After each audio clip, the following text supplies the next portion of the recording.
The Barbie movie, released in 2023, is a movie directed by Greta Gerwig that broke many records.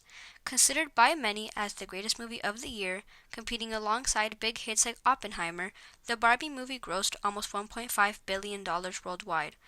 With millions of people flocking to theaters suited up in their best pink outfits, the era that the Barbie movie came out in has now been filled with memories of watching this movie. Countless women worldwide cried and felt seen, while countless men felt especially moved by the wonderful depiction of the many Kens, especially Ryan Gosling and his winning number I'm Just Ken. But people felt that there was much more to this movie than just happy pink dance numbers about plastic dolls targeted to young girls. There is much debate about the significance and importance of this movie, and there is a clear discrepancy when it comes to how this movie was perceived by different audiences. The way that gender played a role in the enjoyment and perception of the Barbie movie, specifically in the way that male audiences perceived it, is one with many twists and turns, all of which will be explored here. This is Evelyn Corveas, and you are listening to the podcast, How Kens Worldwide May Have Missed the Mark When Watching the Barbie Movie. Before we can understand exactly what I mean when it comes to how Kens may have missed the mark, it is essential to look at how Barbies enjoyed the movie. The movie was a smash hit, with many of those fans being women. Most people went to the movie expecting a childish movie dedicated to young girls and were blown away when they walked out the theater crying. Leading up to the movie's release, people took it upon themselves to dress in their best and most pink clothing and to turn themselves into various Barbies. Walking into theaters, you would be greeted with various promotional materials and countless other Barbies and Kens around you. It was truly a phenomenon, and one that popularized the movies to lengths rarely seen. The movie marketed on the nostalgia that many women had with Barbie dolls growing up, bringing in audiences from all groups. That is why when the movie shocked audiences with an incredibly powerful message and delivery, it truly had an everlasting effect on everyone, no matter the age. I remember crying my eyes out alongside my friends as the movie was finishing and hugging my mom as tight as possible when I got home, and that story is truly not a unique one. There are many moments in the movie that really separated itself from the perception that many people had going into it. First of all, America's speech during the climax of the movie truly put into words what millions of women had been feeling their entire lives. She was able to shine a light on the part of womanhood that went unsaid, the part that men did not know about but all women shared, the struggles and challenges that follow us our entire lives. Watching this scene, women felt not only empowered but understood. That is why the negative attention it got from male audiences can be so hurtful, as many chose to look past the message and criticize it for surface level reasons. But that is no surprise when looking at the way women have been treated throughout history. It is impossible to deny that sexism is a concept that has plagued society for countless years, so I will not sit here and describe it in detail. Rather, I want to look at how men have responded to feminism. To look at this, we will first take a look at the article, Can Men Respond to Feminism? By the University of Cambridge. Here they state, women had mixed feelings about some of these activities, particularly Cash Against Sexism, since they felt they still put men in a position of power and reinforced patriarchal structures. Some women questioned men's abilities to do childcare and felt that women should instead be paid to do it. Such discussions and a feeling that they were being mocked in some quarters made some men feel that women were not supportive of their efforts to explore and question masculinity. The article describes how many men do in fact try and put effort into bridging the gap between the two genders, but there is still mixed feelings. This can be hard to understand if it weren't for the realization that men are often praised for doing things that women have been doing unnoticed for many years. In modern terms, this would be described to as the bare minimum. Men have been notorious for wanting to be praised for doing the bare minimum, something that is acknowledged and mocked in the Barbie movie, and just like in real life, men do not appreciate this fact. The Barbie movie at many times makes fun of the Kens, and with this light-hearted mockery, many people in real life felt attacked. But it was not just the poking fun that contributed to this emotion. Rather, even the deeper moments where the female characters would have empowering moments brought out this negative emotion from some men. Seeing the negative effects of patriarchy, something that's always benefited them, was something they did not enjoy, but it is still equally as important nonetheless. With this discussion and everything that I talk about in this podcast, it is important to remember all the good that came out of this movie and who it truly benefited the most. Millions of women, from kids to elders and of all walks of life, left the theater feeling like they had finally been catered to. Seeing themselves as the main character is something that women adore, while men do not. The persona of Kens heavily resonated with men. They enjoyed the hyper-masculine but still charming character that was portrayed with every variety of Ken. That is why when the Kens, especially Ryan Gosling's Ken, started to act in a way that was not adored by the movie, this enjoyment of the movie depleted and men began to feel attacked. In the article, Barbie has a lot to say about men, but it's not anti-male. They state, by the end of the movie, when Barbie Land is reinstated back into the way it was, Ken isn't any weaker or stronger than he was at the start of the movie. But one thing he is more aware of the world around him, how he fits into it, and how, in the future, he can fit into it. And that's something that doesn't hurt any man to think about. The truth is, the movie has a message for both men and women, neither of which are an attack on anyone. Men can choose to see the movie for what it is and even take it as a chance to grow and do better, but many did not choose to take this route, and rather dwelled on it and felt attacked, which is far from the point of the movie. Now we are going to look at real-world examples of how men missed the point. The main incident I want to talk about happened recently, specifically at the Golden Globes.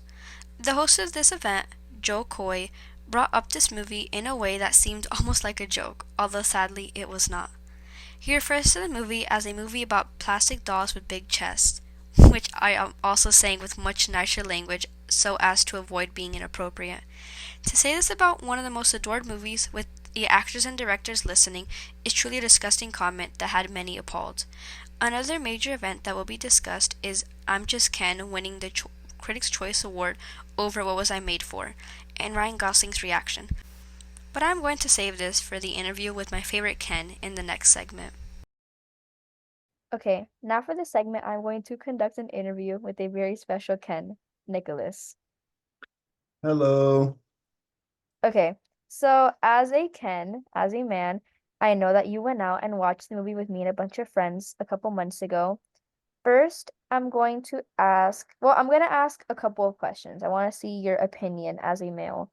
But Facts. first, I kind of want to talk a little bit about like things that have been happening recently with the movie. So, like I discussed in the last part of this podcast, there has been a lot of like specific um instances where this movie has been brought up in like a negative light.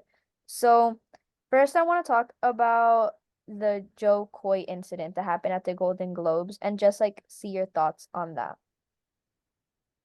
I think I think that comment was out of line, obviously. I think him as an older man, it's very typical that he would make a comment like that, especially because the older generation of men aren't as open-minded to issues going on. I think it's very typical that he made that. I think it's terrible that he made that, especially on such a popular event.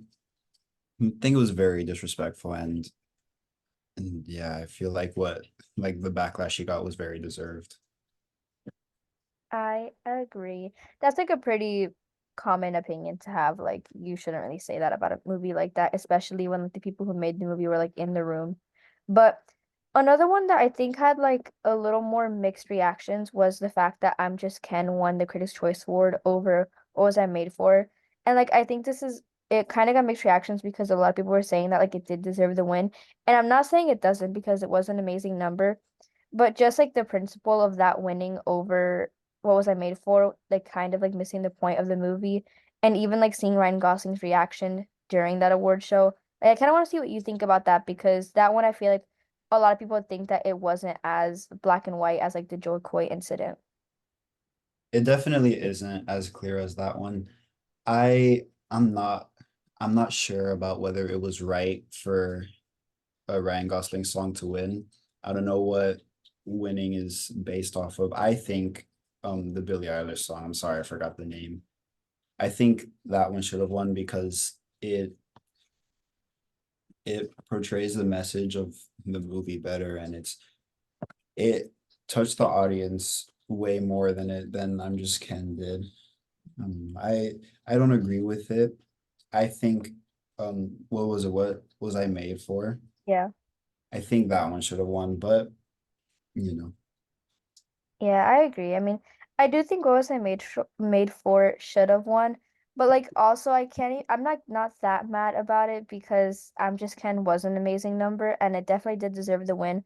But it's kind of just like seeing an award show pick the one song that was purely about the men in the show in the movie when the movie is such a predominantly like female experience. Yeah, That was kind of just like I understand why people were kind of like iffy about that. 100%. I agree. So yeah. And so now we talked about that. I kind of just want to ask like your general opinions on the movie. So if you could give that, please. So I think a lot of men took it as a personal attack. A lot of men took it as Barbie saying we hate men and all of that. I think that's not the case, and I think the reason why men took it that way is because of the male ego. So throughout the movie, Ken is constantly trying to be accepted by Barbie and is often frustrated because he never gets the acceptance. So then he goes to the real world and he finds out what it's like to be a man or the patriarchal, hurtful version of one. He finds purpose through that. A lot of men today relate to the Kens in the movie, whether they know it or not. So like throughout the movie, Ryan Gosling Ken is constantly trying to impress the is his name Simu Liu? I butchered that, lol. But throughout the movie, he's constantly trying to impress him. And a lot of men today, they move or they act based on the male gaze. And the desire to be a better man turns into a hyper masculine persona that all the Kens adopt, and where the Mojo Dojo Casa House like persona comes up. And that's why you see them with like all the horses and like all the cars and stuff like that. So yeah, the movie is it's not an attack on men. I feel like it's calling out the male ego and saying that you're way more than the cars you have or the girls you get with and like all your material possessions. So at the end, when Barbie's telling Ken that he can just be Ken, he feels lost and scared because he held his identity with all of his material possessions. And yeah, a lot of men do the exact same thing. They move based on the male gaze because there's a sense of community and pride in all these things. But with doing things to feed the male ego, you have things like patriarchy that's not only hurtful to women, but it's detrimental to men also. Wow, that was very, very, very well said. I agree with all that. And like, I mean, just in general, like everything you said was right. And the fact that like in the real world, a lot of men are acting kind of like how they were acting in the movie about being so mad about like women like belonging. It's kind of like representative of exactly the message that the movie was giving. And that's kind of like the whole point of this podcast and like talking about this is to show that I feel like a lot of men, and of course not all men, but a lot of men kind of took the movie and missed the point, which is why I named the movie. I mean, but why I named the podcast "How Some Kens Didn't Miss the Mark When Talking About the Barbie Movie," because a lot of the discussion around the movie is kind of forgetting the actual like point of it, and the point wasn't to diss men. It was pure. It was the point of the movie was just to for women to feel seen, like these discussions and everything are putting so much light on men when I feel like the movie in general was kind of meant to be like a movie that was dedicated to women and like made by women, which is like exemplified in this in the song What Was I Made For when they're showing all the female like people who worked on the movie and like their real life families, which you were there when I was bawling my eyes out at Yep. that scene. It was so powerful and like a lot of women felt that way. And like when America gave her really good monologue in the movie and just the movie in general was just meant to be like a work of art for women made by women that men could enjoy, but men like weren't able to enjoy it because they weren't the ones that were like being catered to, which is kind of like the Barbie universe, where in the Barbie universe, the Barbies were the ones that were kind of catered to in society, whereas like in real life, it's not like that. And yeah, just in general, like I like how you agree with that and like you see the movie for what it actually was. Also, partly due to the fact that for a whole week straight after we watched the movie, that's all I would talk about. And I would give you like actual like analysis on the movies, like on the movie like every hour. So, you know, you have definitely been like surrounded by a lot of discourse on the movie, and yeah, that's basically all I wanted to ask. Is there anything else you'd want to talk about? Um, Not really. I see why men would get so defensive over it because like when you go into the Barbie movie, like when we went, none of us were expecting it to be what it is and so powerful, like speaking out on women's issues. And a lot of men, because of their male ego, they're so defensive and they're so quick to, like, whenever you call them out on the issues that the movie speaks on, they're so quick to flip it over to women, and that's where a lot of the backlash on the movie comes from. But I think the movie's really important, and I think it's so brave for pushing that conversation and, and yeah, bringing that problem to light. I agree. So that's basically all I wanted to ask for this interview. Thank you for being a part of this. Really quick, I wonder what your job in the Barbie movie, like what type of Ken would you be? I think you'd be like music Ken. What do you think if you're a Ken? Um, yeah, I would be SoundCloud rapper Ken, Yeah, I agree. Lil Ken. Both Ken.